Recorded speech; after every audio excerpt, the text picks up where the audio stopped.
à cette story. Yo, bien ou bof les potos. On a encore passé une excellente soirée. On a reçu les Vers de Terre ce soir au Parc des Princes pour un match très satisfaisant. On va rentrer dans les détails dans quelques instants, mais avant on va prendre une petite minute pour le sponsor. Comme d'habitude, OneFootball, l'application #1 sur le football. Cette application est totalement gratuite et personnalisable, c'est-à-dire que tu peux choisir les joueurs que tu veux suivre, les équipes que tu veux suivre, et il y a absolument toutes les news, et surtout c'est disponible sur Android et iOS, les deux potos. Et comme indiqué juste ici, pour télécharger cette application, tu pourras retrouver le lien dans la description de cette vidéo. C'est qui? C'est qui? C'est qui? C'est qui? C'est qui? C'est encore lui. C'est Kylian Mbappé. Il a encore sauvé le Vas-y, laisse tomber. J'étais craint d'essayer d'improviser, mais bon, on va pas aller jusqu'à dire qu'il nous a encore sauvé, parce qu'on n'était pas non plus perdu, donc il nous a pas sauvé. Mais vas-y, il a encore mis un doublé. Le gars, il soulève le PSG sur ses... Il porte le PSG sur ses épaules. Bref, t'as capté de quoi je veux dire. Non mais sans déconner, Mbappé, il a la grosse dalle. Le mec, il est à 156 buts. Il passe deuxième juste derrière Cava Magnifique, qui lui a 200 buts. Reste, comme ça tu vas battre Cava Magnifique, c'est bien, entre autres. Sans compter le salaire qu'on t'a proposé, tout ça, tu connais les bails. Bon bref, le match face aux Vers de Terre. Bon, moi déjà je suis content parce qu'ils ont pas fait les sauvages, ils ont pas fait les bouchers ce soir. Eh oui, on s'en sort bien, on prend les 3 points, on n'a pas de blessés. Alors je lève mon verre pour la défaite des Vers de Terre, qui ont su perdre sans perdre de faute, sans faire de faute. Ouais, je commence à dire Portnawak. Et oui, parce que je te raconte pas comment j'aurais été vert si on aurait eu des blessés, you know. Donc, je t'ai craint de te dire, Mbappé 156 buts avec le Paris Saint-Germain. Donc poto, tu sais qu'est-ce qu'il te reste à faire pour être le numéro 1. Et oui, monsieur responsabilité, encore une saison et le record est pulvérisé. Sur le premier but d'Mbappé, magnifique passe D de Léo Messi. Lionel Messi qui a fait un excellent match. Alors en ce moment, tout le monde parle. Alors il y en a qui disent du mal, il y en a qui disent du bien. C'est un peu... Les avis sont partagés. Mais moi, je trouve qu'il a fait un bon match quand même dans l'ensemble ce soir. Je dirais même plus, il a carrément fait un excellent match. Et oui, Lionel Messi a une vision du jeu incroyable. Même en marquant 0 but, il est au cœur du jeu et au départ de toutes les actions offensives. Et avec 2 passes D en plus. Après, je sais pas ce que vous en pensez, mais est-ce que Mbappé aurait marqué ces 2 buts sans Lionel Messi? Je vous pose la question. Moi, je suis pas sûr. Non mais voilà, tout ça pour dire que ça parle beaucoup en mal sur Messi, mais là, ce soir, il était génial. Il lui manque juste un but pour être vraiment parfait. Bon, ensuite, on va revenir sur la boutade, sur la galijade, sur la...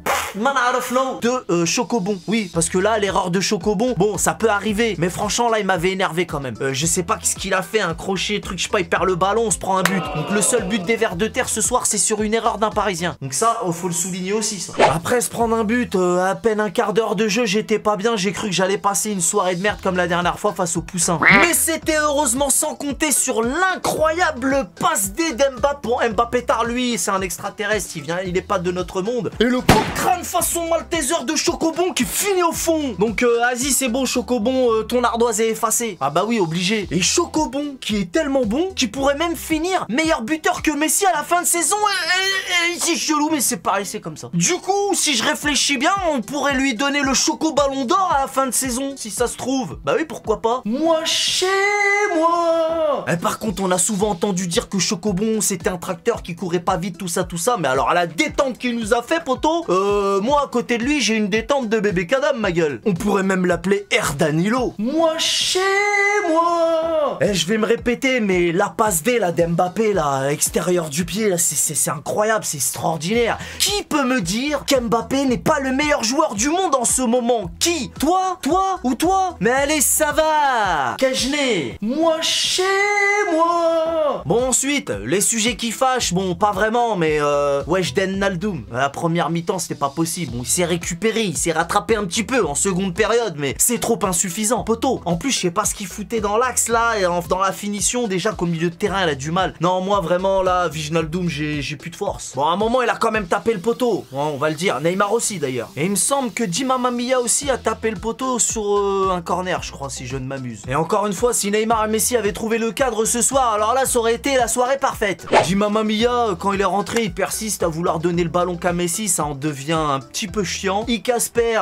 lui, c'est navrant, il me fait de la peine, hein, voilà, j'en dirai pas plus. Puis tant qu'on est dans les sujets qui fâchent, notre capitaine Maroquinho qui prend un jaune pour contestation, ça fait pas zizir non plus, ça, you know. Plus sérieusement, pour conclure, cette saison, on a eu droit à des grosses merdouilles, on s'est souvent plaint, hein. Là, ce soir, ça s'est très bien passé. Ney reprend ses appuis, Messi qui élève son niveau, et Mbappé tard qui lui est toujours étincelant. Bon, de toute façon, c'est lui le vrai king à Paname. Tout ça pour dire que oui, en face, c'était les vers de terre, mais quand même, on peut souligner quand c'est bien, parce qu'on est les premiers à le dire quand c'est pourri. Donc voilà, c'est cool et c'est de bon augure pour la suite. Tu sais de quelle suite je te parle. De toute façon, c'est très simple. Celui qui dit le contraire dans l'espace commentaire, qui s'amuse à dire du mal du match de ce soir, me verra dans sa chambre cette nuit. Voilà, alors fais gaffe à qu'est-ce que tu vas dire, écrire. Voilà, donc, je t'ai craint de te dire, pour finir, que c'est une très belle réaction de nos joueurs. On concède encore beaucoup d'actions et ça sera pas possible contre le Real. Mais il y avait ni Hakimi, ni Verratti et ça fait la différence aussi. Moi, chez moi. Voilà tout, qu'est-ce que je pouvais dire sur ce match. Comme d'habitude, si cette vidéo t'a plu, jeune freluquet, n'hésite pas à lâcher un petit pouce bleu. On pourra donc retrouver nos Marvel le week-end prochain face à Nice et on a une revanche à prendre, je vous le rappelle. Quant à nous, on se retrouve durant la semaine pour la Gazette de Paname et sur Twitch. Et oui, parce qu'il va se passer énormément de choses sur Twitch et tu peux retrouver le lien de ma chaîne Twitch dans la description de cette vidéo, poto. C'est tout pour aujourd'hui, c'était AZ Story, on connaît les bails, salut!